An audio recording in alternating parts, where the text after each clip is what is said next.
Hello, नमस्कार। मैं doctor Jitendra. आज हम चाणक्य जी की 8वें अध्याय के बारे में बात करेंगे। उस ज्ञान को समझेंगे और हमारे जीवन में ज्ञान की बढ़ोतरी करेंगे।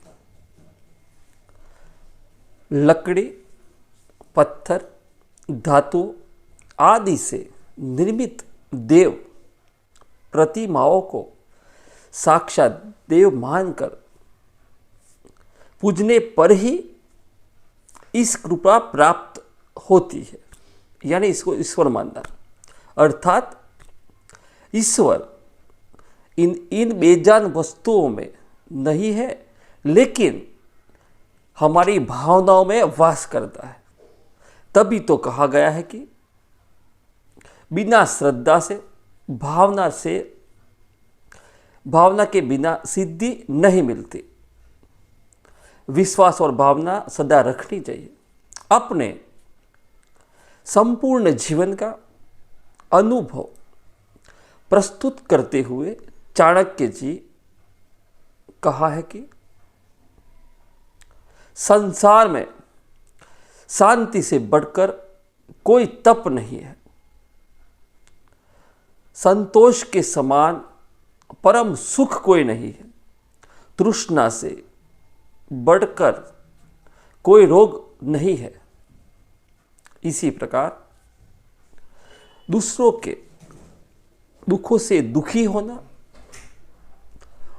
और उनकी सहायता के लिए सदैव तत्पर रहना ही मनुष्य का वास्तविक धर्म है। अर्थात मनुष्य को क्रोध से बचते हुए शांतिपूर्वक समस्त कष्टों को सहन करना चाहिए। उनका ये कहना है, उनका ये कार्य तपस्वियों द्वारा किए जाने वाले कठोर तप के समान है। मनुष्य के पास जितने भी साधन उपलब्ध है उसे उसी में संतोष करना चाहिए। जो है उनके में संतोष करना चाहिए। संतुष्टि भी उसे परम सुख प्रदान करने वाली होती है, जबकि तृष्णा रूपी रोग लगाकर वह वास्तविक सुखों को भी गंवा देता है।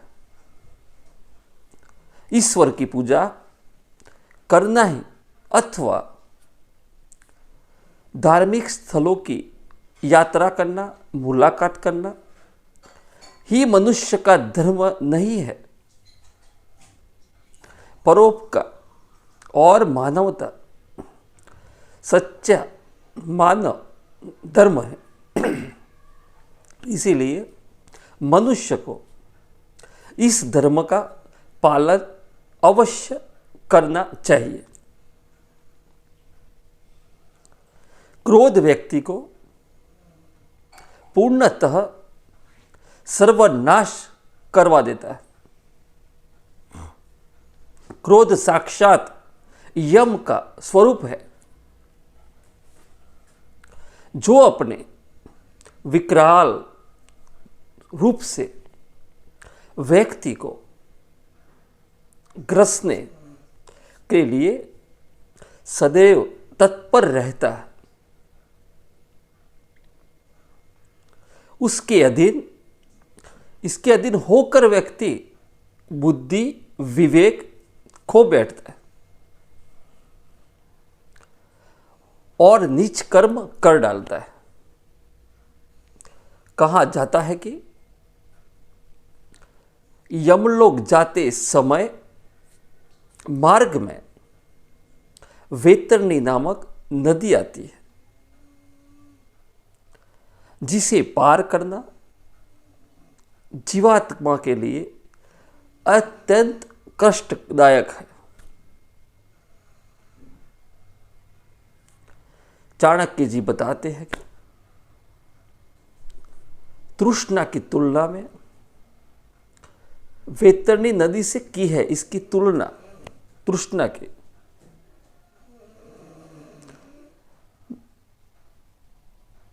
वे कहते हैं कि मनुष्य को यथासंभव तृष्णा से स्वयं को बचाना चाहिए। विद्या की तुलना उन्होंने सभी मनोरथ पूर्ण करने वाली कामधेनु गाय से की है।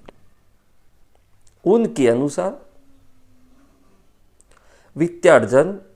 विद्यार्जन करने वाले मनुष्य की समस्त मनोकामना अवश्य पूर्ण होती है विद्या से। इसी प्रकार चाणक्य जी ने संतोष को इंद्र के विहार स्थल नंदन वन के साथ की है। सुखदायक और मनमोहक और मनोरंजन प्रिय बोला है।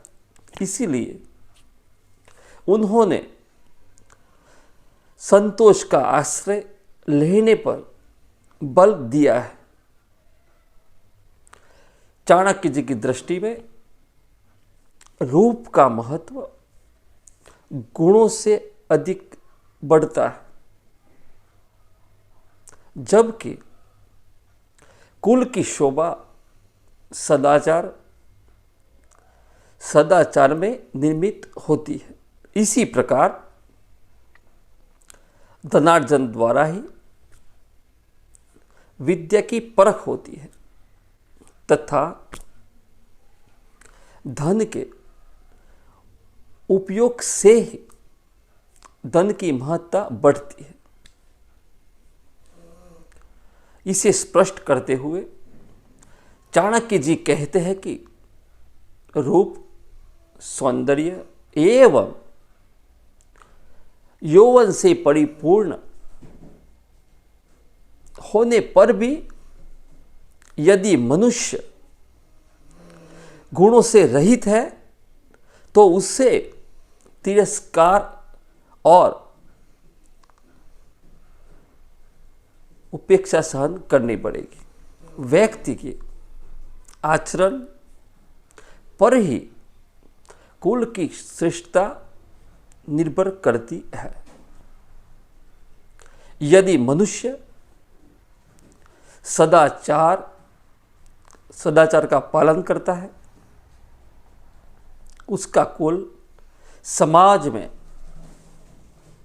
यथाचित आदर सम्मान का भागीदार बनता है। जिस विद्या द्वारा धन अर्जित न किया जाए वह विद्या निरर्थक है।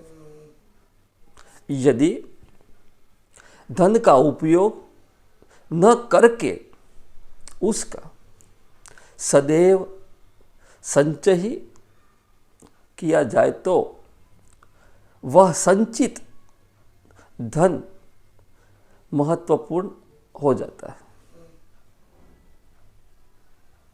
गलत आचरण से सौंदर्य में नष्ट हो जाता है। गलत आचरण से सौंदर्य नष्ट हो जाता है। पद भ्रष्ट हो जाने से कुल कलंकित बन जाता है। इसी प्रकार पूर्णता प्राप्त किए बिना किसी काम में सफलता नहीं मिलती। धन का अनुचित व्यय खर्चने से वह नष्ट हो जाता है। पृथ्वी के गर्भ में संचित जल पतिव्रता नारी, कल्याणकारी राजा तथा संतोषी ब्राह्मण, इन चार इन चार चार को चाणक्य जी ने पवित्र कहा है। उनके अनुसार पृथ्वी में संचित जल खनिजों से युक्त होने से कारण स्वास्थ्यवर्धक माना है जल को, पतिव्रता नारी के समान तेजस्वी कोई अन्य नहीं होता। उसके समक्ष देवता भी नतमस्तक बन जाते हैं। कल्याणकारी राजा सदैव प्रजा के कल्याण और परोपकार में लीन रहता है। उसकी गिनती महापुरुषों में की जाती है। संतोषी ब्राह्मण को दिया गया दान पूर्ण रूप में कई गुनाहों के बढ़कर वापस अपने पास आता है, यानी मिलता है। इसीलिए मनुष्य को इन सभी का सम्मान करना चाहिए। तो बस आज के वीडियो में इतना ही। आगे वाले वीडियो में और समझेंगे।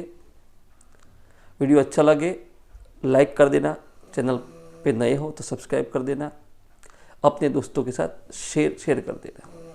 धन्यवाद। भगवान आपको सुख, शांति और समृद्धि दे दिल से।